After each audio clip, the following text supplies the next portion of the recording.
South Sudan is the newest country in the world and also one of the poorest. It gained its independence after a 21-year civil war in 1956. Located in northern eastern Africa, the landlocked country of South Sudan's population is estimated to have over 12 million people. The extremely hot climate and the seasonal rainfall help to cover the land in tropical forests, swamps, and grasslands.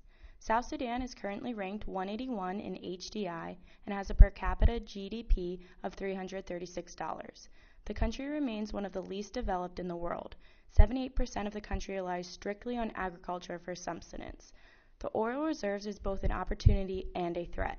It brings in revenue for the country, but it is also a threat because the economy is completely based on oil, which is not a resource that will last forever.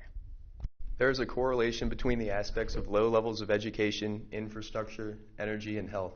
The literacy rate for males is 40% compared to 16% for females. The infant mortality rate is 105 per 1,000 live births, and the maternal mortality rate is 2,054 per 100,000 live births. Only 17% of children are fully immunized. 55% of the population has access to improved sources of drinking water.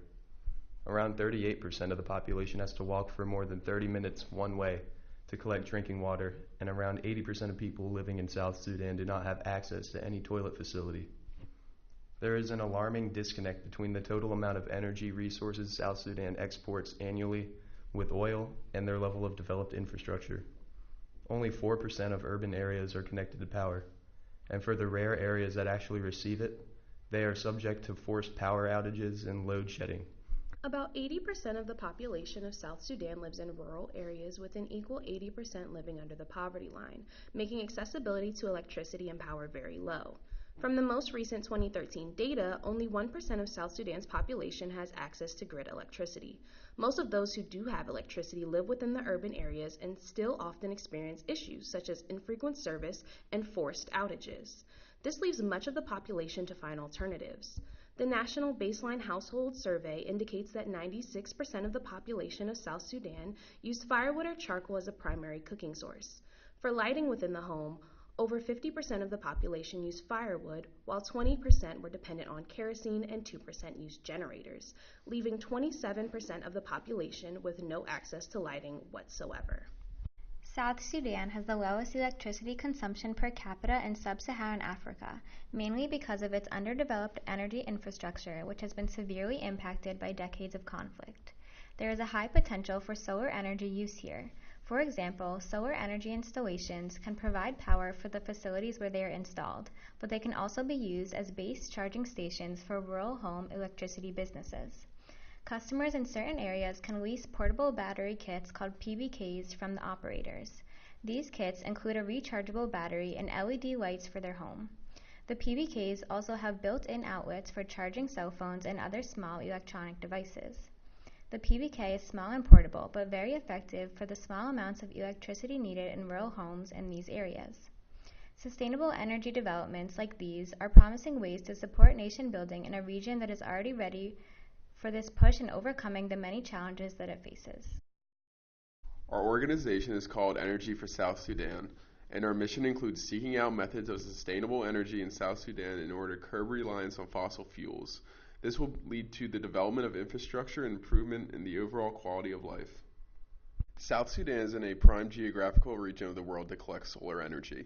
On average, a square meter of ground receives 2,500 kilowatt hours per year of sunlight due to its proximity to the equator. The environmental impact would be minimal, as more than half the country is savanna grasslands.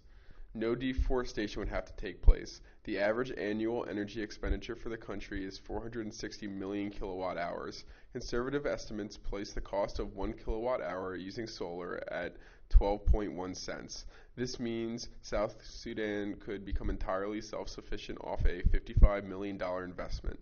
Weaning the country off its dependence of oil, which make up 98% of its exports, would pave the way for a sustainable future for South Sudan. Bringing in solar panels and helping create a country powered off of solar energy is our immediate mission. However, that would be a short-term solution for a country of long-term standing. In order to make South Sudan a self-sustainable country, we plan on also creating education programs and providing funds to help build schools and pay for teachers in order to teach and train citizens about where their energy comes from and how to maintain and keep up with the newly implemented solar panels. We hope that by educating those who already live there, they will grow to find solutions to their problems and find other possible ways to bring in more energy to the country.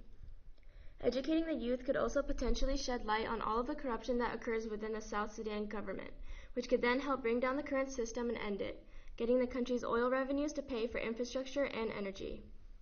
Potential risks with the implementation of solar panels includes the upkeep and maintenance of the panels, especially if a natural disaster were to occur and destroy them. With education programs, we plan on combating this risk by training people to become experts in the inner workings of solar panels, so if something were to occur, they could be reconstructed and energy would not be lost. Dependency on other countries is a big issue with developing countries, so by bringing in solar panels and novel education programs, we plan on solving both the short-term problems of energy use as well as the long-term issues of maintenance, making South Sudan a self-reliant and more sustainable country.